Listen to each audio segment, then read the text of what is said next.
تمہارے ہونا چاہیے۔ اور آگے بڑھو، بالوں کے بعد کان کا نمبر آتا ہے۔ اللہ کے نبی علیہ السلام نے فرمایا، بلکہ آپ تاریخ پڑھیں گے، سیرت پڑھیں گے تو پتہ چلے گا حضرت ابراہیم جو ہمارے نبی کے جد امجد ہے علیہ السلام، ان کی بیوی حضرت ہاجرہ نے سب سے پہلے اپنی ناک اور اپنے دونوں کانوں میں سوراخ کروایا۔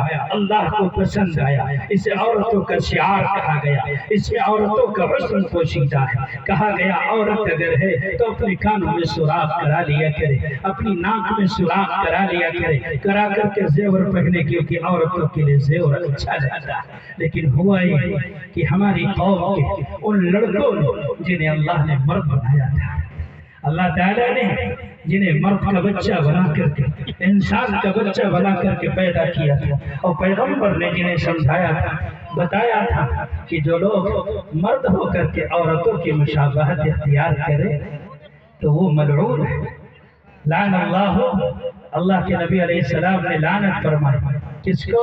المتشبہین من الرجال بالنساء والمتشبہات من النساء بالرجال والواشمات والمستوشمات والمتنمصات والمتفلجات للحسن المغیرات خلق اللہ۔ بخاری کی حدیث ہے، پیغمبر نے فرمایا اگر مرد اللہ نے بنائے تو مرد بنے رہو، عورتیں بننے کے لیے اگر تم بےتاب ہو تو یہ طریقہ اچھا نہیں ہے، عورت نہ بنو، مرد بنایا مرد بنو، عورت بنایا تو عورت بنو۔ اگر مرد عورت بننے کی کوشش کرے یا عورت مرد بننے کی کوشش کرے تو پیغمبر نے اس پر لعنت فرمائی، اور یہ خبر سنائی کہ اللہ تعالیٰ بھی اس پر لعنت فرماتا ہے۔ اب ہوا یہ کہ کسی فلمی ایکٹر نے اپنے کانوں میں سوراخ کرا کر کے پردے سیمی پر آ کر کے اس نے ڈانس کیا، اس نے ایکٹنگ کی، ہماری قوم کے نوجوان اس کے دیوانے ہو گئے۔ واہ سبحان اللہ، کیا اچھا لگتا ہے اس کے کانوں کا لو، اور پھر ہماری پوری قوم نے کانوں میں سوراخ کرانا شروع کر دیا۔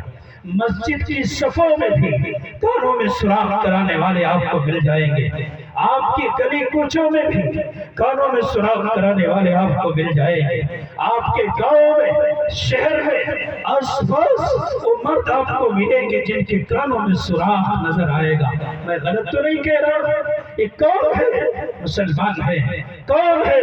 نبی کا امتی ہے، جس نبی نے لعنت کا طوق گلے میں ڈالا۔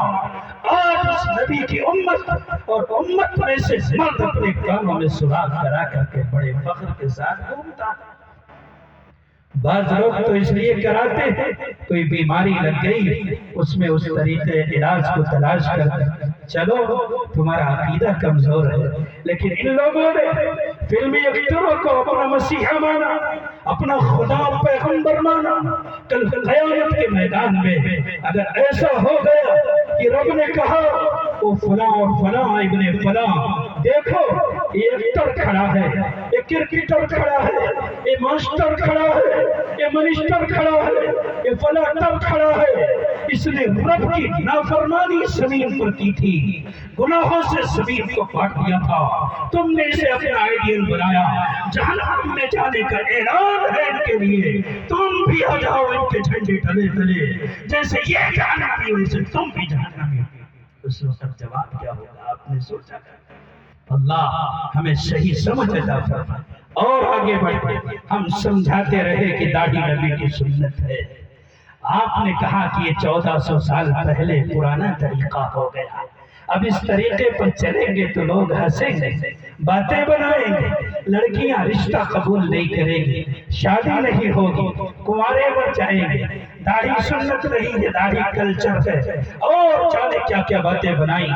نبی کی سنت کے ساتھ مذاق کیا، کھلواڑ کیا، حتیٰ کہ صبح سویرے 1 روپے کا پلیٹ لے کر داڑھی جسے تمام پیغمبروں کی سنت کہتے ہیں، نبی کا شعار ہے یہ، پیغمبر کا پسندیدہ طریقہ ہے یہ، نبیوں کی پسندیدہ تہذیب ہے۔ 1 روپے کا پلیٹ لے کر ہماری قوم کے بڑے بوڑھے 70 سال کا بوڑھا جھرریاں پڑ گئی گالوں میں، لیکن وہ خوبصورت دکھنے کے چکر میں صبح سویرے 1 روپے کے پلیٹ سے اپنے داڑھی کو صاف کر کے داڑھی کے بالوں کو گندی نالی میں بہاتا چلا آیا ہے۔ اسے ڈر نہیں لگا، اسے خوف نہیں کھایا کہ کل قبر میں جب میں جاؤں گا میرے نبی میرے چہرے کو دیکھ کر کے، داڑھی مڈا چہرہ دیکھ کر کے کہیں ایسا نہ ہو کہ اپنا چہرہ پھیر لے، اس وقت ہمارا کیا بنے گا۔ کبھی ہم نے یہ نہیں سوچا، ہم سمجھاتے رہے، ہمیں رجعت پسندی کا دانہ ملتا رہا، نہیں رکھا ہماری قوم کے نوجوانوں نے داڑھی، چیختے چیختے ہمارا حلق خشک ہو گیا۔ ہم نے اپنے کلیجے کا لہو جلا کر کے لوگوں کے سامنے فریاد کی، اپنی ٹوپی اپنی پگڑی لوگوں کے قدموں میں رکھ